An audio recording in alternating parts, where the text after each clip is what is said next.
Hello everyone, welcome back to my channel. So guys, आज की video में हम शेयर करेंगे मोस्ट ट्रेंडी अफगानी शलवार की कटिंग स्टिचिंग बहुत ही आसान तरीके से। सो वीडियो को अच्छे से समझने के लिए वीडियो को एंड तक ज़रूर देखें और वीडियो पसंद आए तो प्लीज़ वीडियो को लाइक करके शेयर ज़रूर करें। सो गाइज़, जो मेरी शलवार का मेजरमेंट है वो आप यहाँ स्क्रीन पर देख सकते हैं। 37 इंच पर इसको रेडी करेंगे। 40 हिप के लिए बना रहे हैं और इसकी मोरी हम 6 इंच रखेंगे। अब देखिए, इस मेजरमेंट को बनाने के लिए मैंने यहाँ पर 2 मीटर प्योर कॉटन फैब्रिक लिया है। 2 मीटर में हम 40 इंच लेंथ तक की शलवार को रेडी कर सकते हैं। अगर आपको इससे ज़्यादा लंबी शलवार चाहिए तो आपको 2 से 2.25 मीटर फैब्रिक लेना पड़ेगा। I मीन 2.25 मीटर फैब्रिक कम से कम हमें ले लेना है। तो मेरे पास यहाँ पर 2.5 मीटर फैब्रिक है। 2 मीटर में हमारी शलवार बन जाएगी। बाकी जो हमारा बचेगा उससे हम कुर्ती की डिज़ाइनिंग करेंगे। तो फैब्रिक को देखिए, मैंने इस तरह से 4 फोल्ड कर लिया है। ये हमारी बंद वाली साइड है और ये हमारी ओपन वाली साइड है। अब देखिए, अफ़गानी शलवार की जो लेंथ होगी वो हम अपनी नॉर्मल शलवार की लेंथ से 1 इंच कम रखेंगे, क्योंकि अफ़गानी शलवार एंकल लेंथ होती है। सो यहाँ से 1 इंच माइनस करना है। तो पहले 6 इंच में ऊपर बेल्ट के लिए माइनस कर दूँगी और जितनी भी हमारी शलवार की नॉर्मल लेंथ होती है पहले उस पर मैं आपको मार्क करके दिखा देती हूँ। तो 38 इंच पर मेरी जो रेगुलर शलवार होती है उसकी लेंथ होती है। सो यहाँ पर मैंने 38 इंच पर मार्क किया है। अब देखिए, ये जो पार्ट है हमारा ये 32 इंच के अराउंड आएगा। तो इसकी जो लेंथ है ये 32 इंच है, इस तरह से। अब यहाँ से हम 1 इंच माइनस कर लेंगे क्योंकि ये शलवार थोड़ी ऊंची रहेगी, इसलिए। इसके बाद अब हम यहाँ से लगभग 1.5 इंच और माइनस कर लेंगे, क्योंकि नीचे जो मोरी की पट्टी होगी वो हमारी 1.5 इंच चौड़ी रहेगी। सो यहाँ से 1.5 इंच पर एक और मार्क कर लेंगे। सो ऊपर इंच टेप रखेंगे तो ये 37 इंच हो गई है। अब यहाँ से हम 1.5 इंच पर एक मार्क कर लेंगे। तो ये हमारा फाइनल मार्क होगा शलवार की लेंथ का। इसके बाद यहाँ से जो भी लेंथ आएगी इस लेंथ को आगे मार्क कर लेंगे। सो ये मेरा यहाँ पर 30 इंच आया है। अब 30 इंच को आगे फॉलो करते हुए हम मार्क करते जाएंगे एंड इस मार्क को हमने सीधा करके यहाँ से कट कर देना है। सो इस तरह से सीधा हमने मार्क कर लिया है। अब इसको कट कर देंगे। अब देखिए, आगे की तरफ जो हमारा फैब्रिक बच रहा है इसमें से हम अपनी बेल्ट बना लेंगे और जो मोरी की पट्टी है वो निकाल लेंगे। उसके बाद जो फैब्रिक बचेगा कुर्ती पर डिज़ाइनिंग के लिए यूज़ करेंगे। अब देखिए, जो मेरे फैब्रिक का प्रिंट है उनकी डायरेक्शन एक तरफ है। सो यहाँ से मैं इसको चेंज करूँगी। दोनों की राइट साइड अंदर की तरफ रखेंगे और यहाँ ध्यान रखेंगे जो हमारे फैब्रिक का प्रिंट है उनकी डायरेक्शन एक तरफ होनी चाहिए। सो अब रॉन्ग साइड हमने बाहर कर ली है, राइट साइड अंदर की तरफ, और जो प्रिंट है उनका डायरेक्शन हमने एक तरफ कर लिया है। इसके बाद हमने इसको इस तरह से फिर से 4 फोल्ड करके अच्छे से सेट कर लेना है। अब प्रिंट के ही हिसाब से हमने मोरी की मार्किंग करनी है। सो मैं नीचे से मोरी की मार्किंग करूँगी और इसकी जो लेंथ है वो मैं लगभग 15 इंच लूँगी। इसके बाद हमने खुली साइड से आसन की मार्किंग करनी है। सो आसन की लेंथ नॉर्मली 9 से 10 इंच लेंगे। सो जो भी साइज़ है उसी के अकॉर्डिंग हम मार्क कर लेंगे। तो मैं 10 इंच पर मार्क कर रही हूँ। 9 इंच पर यह आसन रेडी होगा और 6 इंच की बेल्ट आएगी। इसके बाद दोनों पॉइंट को हम इस तरह से इंच टेप रखकर तिरछा करके मिला देंगे। सो गाइज़, इस शलवार में मैं म्यानी लगा रही हूँ। आसन को मैंने सीधा किया है, हालांकि गोलाई वाले आसन में भी म्यानी आसानी से लग जाती है। आप चाहें तो इसको गोलाई का आसन भी कट कर सकते हैं। सो इस तरह से हमने मार्किंग कर ली है। अब देखिए, हमारी फोल्ड वाली साइड जो है वहाँ पर हम सेंटर के नॉचेस लगा लेंगे जहाँ पर हम मोरी बनाएंगे। इसके बाद हमने आगे वाली मार्किंग पर इसकी कटिंग कर लेनी है। सो इस तरह से हमारी कटिंग हो चुकी है। इसको हम ओपन कर लेते हैं। तो देखिए, इसके 2 पार्ट हैं। अब हमने इसके लिए म्यानी कट करनी है। तो बचे हुए फैब्रिक में से पहले मैंने बेल्ट कट कर ली है। इसके बाद हमने इसमें से म्यानी कट करनी है। आप चाहे तो म्यानी को स्किप भी कर सकते हैं, बट मोस्टली लोग म्यानी के लिए बोलते हैं। सो इसलिए मैं म्यानी लगा कर दिखा रही हूँ। अब आसन की जितनी भी लेंथ है, यानी 10 इंच हमने आसन की लेंथ ली है, तो म्यानी की लेंथ भी हम 10 इंच लेकर इसको सीधा कट कर देंगे। यानी इस तरह से हमने लेंथ इसकी 10 इंच ली है और नीचे से चौड़ाई हमने इसकी लगभग 5.5 इंच ली है। इसके बाद हमने यहाँ पर बेल्ट भी कट कर ली है। देखिए, 2 पीस हैं।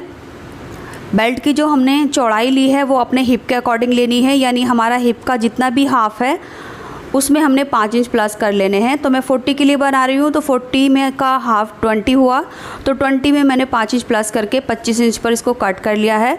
एंड बेल्ट की जो लेंथ है वो मैंने 9 इंच ली है। 3 इंच इसका मार्जिन चला जाएगा। तो 6 इंच पर हमारी ये बेल्ट रेडी हो जाएगी। इसके बाद हमने बेल्ट की जो दोनों साइड ओपन है यहाँ से एक एक सिलाई लगाकर इसका नेफा फोल्ड कर लेना है। आप देखिए स्टिचिंग का जो प्रोसीजर है वो बिल्कुल सिंपल है, लेकिन जो बिगनर्स हैं उनको कुछ चीज़ें समझ नहीं आती हैं। सो यहाँ पर मैं लगा कर दिखा रही हूँ। यहाँ पर हमारी ये 2 मयानी है, दोनों मयानी को हम एक ही पार्ट में सिल लेंगे।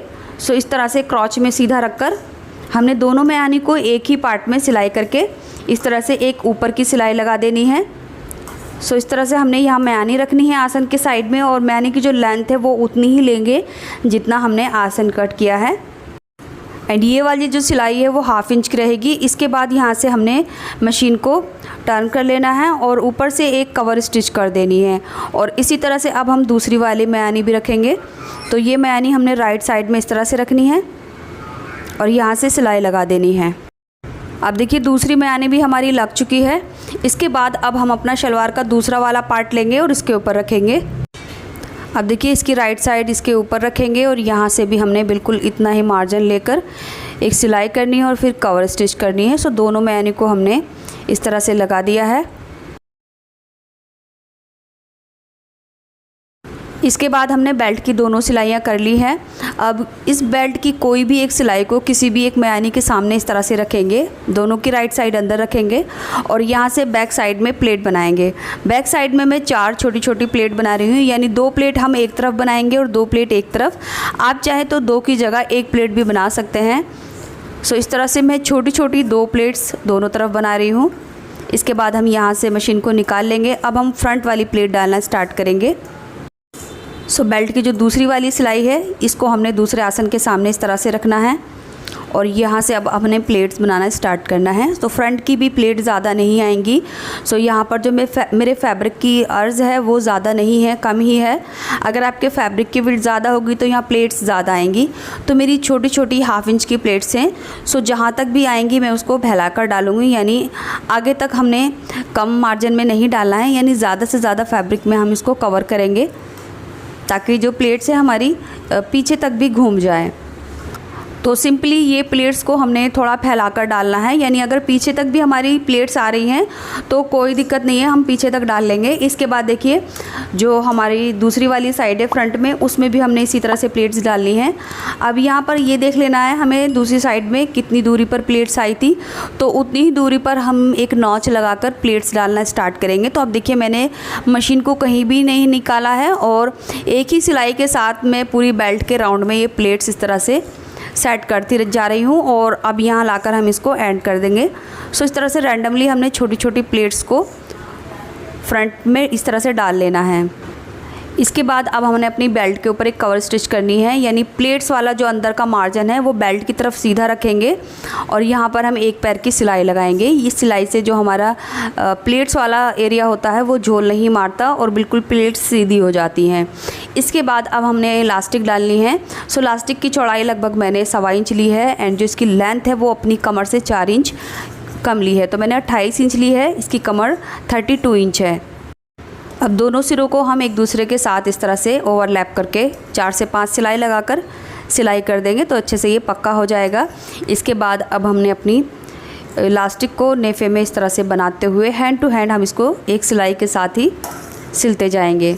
सो इस तरह से इलास्टिक की चौड़ाई के अकॉर्डिंग हम नेफ़ा फ़ोल्ड कर लेंगे। तो बेल्ट हमें 6 इंच रेडी करनी है, सो उसी के हिसाब से हम नेफ़ा इसका फ़ोल्ड कर लेंगे।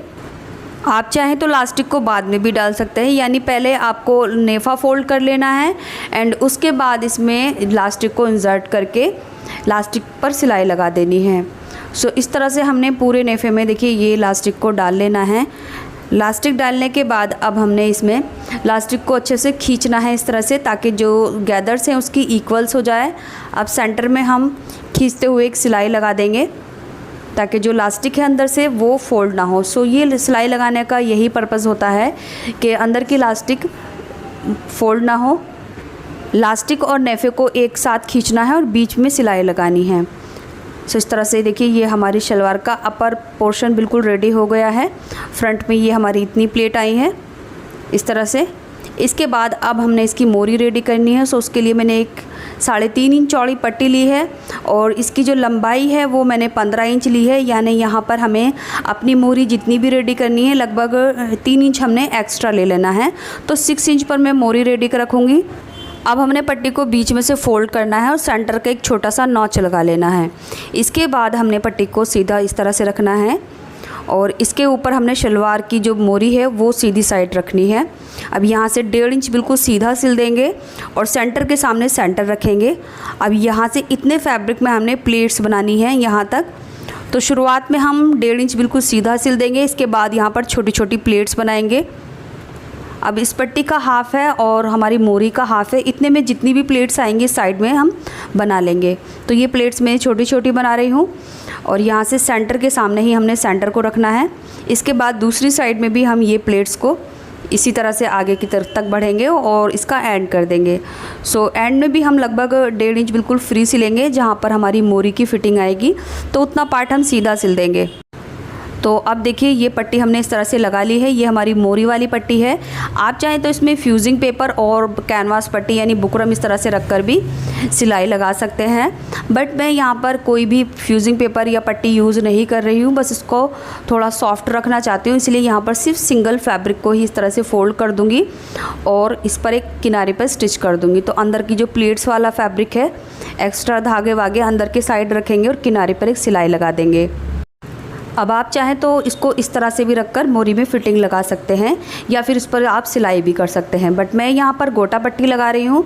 तो ये मेरी गोटा पट्टी है बारीक वाली। अब इसको जहाँ हमने सिलाई लगाई है, इस गोटा पट्टी को एक सिलाई के साथ सीधा सिल देंगे। तो बिल्कुल जॉइंट के ऊपर हमने ये गोटा पट्टी रखनी है। सो गाइज़, इस वीडियो से पहले भी मैंने अफ़गानी शलवार की कई वीडियो अपने चैनल पर पोस्ट कर दी हैं, जिनमें मैंने मोरी का साइज़ और मोरी का डिज़ाइन अलग अलग पोस्ट किया है। तो वो आप ज़रूर देख लेना, उससे आपको और अच्छे से आइडिया हो जाएगा कि किस किस तरह से आप ये मोरी बना सकते हैं। अब देखिए दोनों मोरी में मैंने सेम एक ही तरह से गोटा लगा लेना है, क्योंकि मैं दोनों मोरियाँ एक साथ तैयार कर रही हूँ। इसके बाद हम नीचे किनारे पर भी गोटा पट्टी लगाएंगे एंड इसके बाद अब हमने इसके बीच में भी गोटा पट्टी को लगा लेना है। तो लीजिए हमने यहाँ पर ये गोटा पट्टी को इस तरह से लगा लिया है। इसके बाद मैं आपको इसकी रॉन्ग साइड दिखा देती हूँ। ये इसकी राइट साइड है और ये इसकी रॉन्ग साइड है। अब हमने इसमें फ़िटिंग लगानी है। तो फ़िटिंग लगाने के लिए मैं मोरी का साइज़ 6 इंच रखूँगी। आप अपनी चॉइस के हिसाब से मोरी यहाँ पर कम ज़्यादा कर सकते हैं। सो ये जो अफ़गानी शलवार है, इसमें मोरी का साइज़ हमने थोड़ा छोटा ही रखना होता है, क्योंकि जो इसका लुक है वो मोरी का छोटा ही होना चाहिए। मोरी में सिलाई को हम 3 से 4 बार करेंगे, ताकि जो हमारी सिलाई है वो अच्छे से लॉक हो जाए।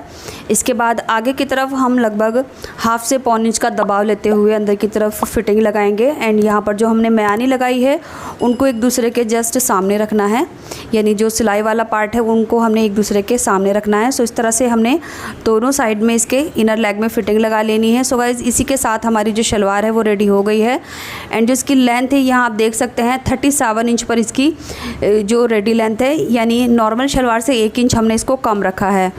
अगर आप इस शलवार की कुर्ती की डिज़ाइन का ट्यूटोरियल देखना चाहते हैं तो उसका वीडियो मैं यहाँ एंड स्क्रीन पर भी लगा दूंगी लास्ट में, और साथ ही साथ मैं पिन कमेंट और डिस्क्रिप्शन बॉक्स में भी लिंक दे दूंगी, जहाँ से आप डायरेक्ट देख सकते हैं।